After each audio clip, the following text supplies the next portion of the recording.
Okay, just quick opening remarks.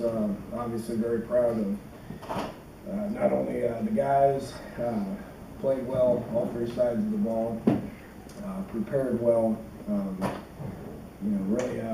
Really pleased with the coaching staff, how they approached this, the plan that they came up with on all three sides of the ball, and then the execution from the players. Attention, it was important to them. You can tell it was important to them. Georgia Southern's a tricky bunch. Never in my wildest dreams would I have guessed that we would beat them 44-0, shut them out because of what they do offensively.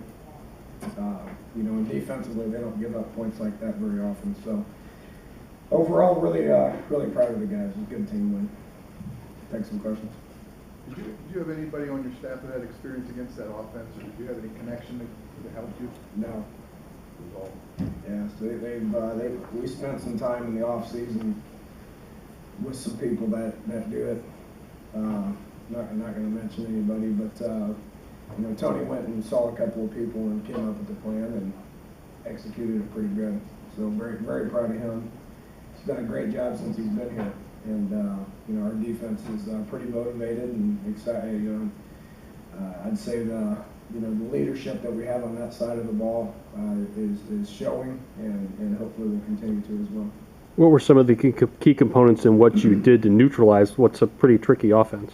Well, I was listening to Gibby on the headsets a couple of times, and he was talking himself out of blitzing, because that's our nature is the blitz and attack, and you can't do that against these guys. You got to sit back and you got to read your keys and understand what your assignment is and do what we ask you to do.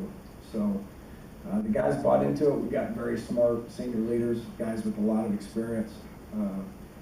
The D line, I doubt was credited with a lot of tackles, but they did a great job of holding gaps and holding double teams. Bruce Tall's doing a great job with those guys, and allows those linebackers and safeties to rally and make a lot of tackles. And you said that you were going to withhold judgment until the lights came on your younger players. The lights came on tonight. Got some judgment now? Yeah, I'm excited how those guys performed. To have two young receivers have over 1,000 yards the first game of the year with a new quarterback is exciting. So 5 is a player, 1's a player. Those guys can run. Told you they can run. Those guys can run. So that we're going to ask them to do a lot more than just run fast and catch balls downfield. So they'll continue to get better. Their catches will continue to go up. And the timing aspect of it, I knew was going to be key. I was hoping we could get it together early. It looks to me like it was. He overthrew a couple of them. That's the timing aspect of thing that only time can get you right. So we've got something to build on. Defensively, certainly with Carl Joseph's performance, could you address 4 turnovers created by him? Yeah, I've never given anybody a game ball. I gave him one down there in the locker room. He's the inspirational leader of what we're doing. It's been fun to watch him mature and grow up. Been a great player played over 3,000 snaps in 3 years, but for him to take the next step to truly be the inspirational leader on defense and the guy that I trust to stand in front of the room and talk and motivate. And he's a pretty motivated young man right now. Those weren't easy interceptions too. It happened in one quarter, and I said, "Geez, what happens when we're going against the passing team? What's going to happen then?" So played well. Played really good. When you go to halftime, are you ticked at the red zone thing? Yeah, I was mad. I was furious. And challenged our guys to. I yelled at him, and then I yelled at myself and said, "Well, I guess I forgot to tell you you're supposed to score." I mean, we called all these plays and executed it pretty good, but we didn't finish. We didn't finish those plays, so I got on them pretty good. And, Wendell finished a couple of runs, which looked really good. And I can't forget who else scored in the second half, but we did a better job of finishing those drives for touchdowns. 6 or 7. I don't know. The one when I went for it on 4th down. Yeah, I wished I could take that back. I got impatient. That was stupid.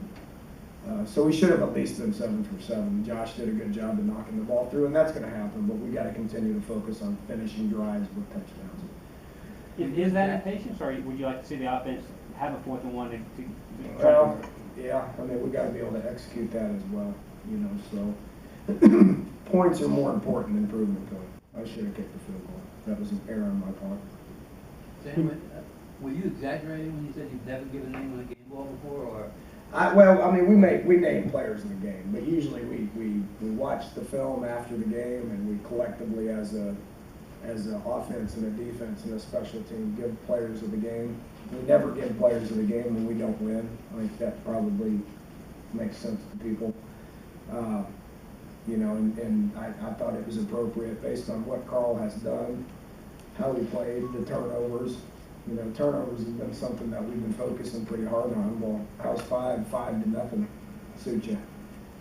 You know, so that made me pretty happy. So obviously giving him a game ball is something that's warranted, and then he turned around and gave it to the whole defense. So he's doing all the right things right now. Speaking of the defense, did you, the shutout, did you have any idea that, Tony had prepared that well, that the defense was ready to go? What were you more, I know you said you were excited, were you more impressed with the defense after tonight? Yeah, I mean, it'd be silly for me to say no. I know we have a good defense. We've talked about it. I've went against them. It's been frustrating on my part. I was happy to see the offense score 44 because there's been days where I didn't know if we'd be able to score any, going against these guys. So, well coached, all of them. There's great staff continuity. I mean, Bruce Tall has been huge. Joe DeForest is doing a great job at the safeties. Brian Mitchell's doing a great job at the corners. David Cogdill is an inspirational guy himself. And then Tony's doing a great job. So you couple that with confidence in 5th and 4th year seniors, you got something to build on. Well, I've told them they just need to be consistent. They've played well in spurts last year. If we want to win a championship, then defensively we got to play more consistent, which is what we did for 4 quarters tonight. How do you feel Skylar did overall? I mean, he really, got those yards in a lot of big chunks. Yeah, I was happy with what he did. He was pretty calm. Overshot some throws. That's going to happen. He was 16 of 25 for 360, 0 picks. Didn't put the ball on the ground. Made a couple of plays in the run game with his feet. Thought he played well. He needs to continue to get better, and he needs to continue to manage the game the way that we want him to. But that kind of yardage and that many big plays and 0 turnovers probably win you some games. Coach, how much growth do you see from your offense from training camp going into this first week, and then how much more growth do you see that you take forward? I was happy with the overall production. We sputtered at times and it didn't look very good at times, but much like I told the defense, consistency is the key to their success. For us, getting better every week is the key to our success. We got to continue to get better. We're not where we need to be offensively right now. We're going to continue to get better. Guys are going to continue to emerge. We're going to figure out who needs to play what snaps and what they can bring to the table. Watching 5 different linemen go in there at the end of the game, we'll get closely evaluated to see what we can do with a depth perspective. Dante, I thought, ran well. William went in there and handled the offense good. So, we'll continue to evaluate that and continue to grow. He wasn't challenged with distance kicks tonight. Is there many guys that you trust more than Josh Lambert? Because in the past that hasn't been totally consistent. In what? In field goals? Talking about a Lou Groza finalist. Yeah. I'd say he's pretty damn consistent. Yeah. That's what I'm saying. One of the better kickers in the country. I was happy with what he did. He fought a small injury at the beginning of camp and was slow getting started. And we were worried at one point. So for him to not go 3 for 3 and knock it through there was the Josh that I know. Jared Barber came out with an injury. Any idea? His shoulder popped out and popped back in. He was tough. At that point, we didn't need to put him back in.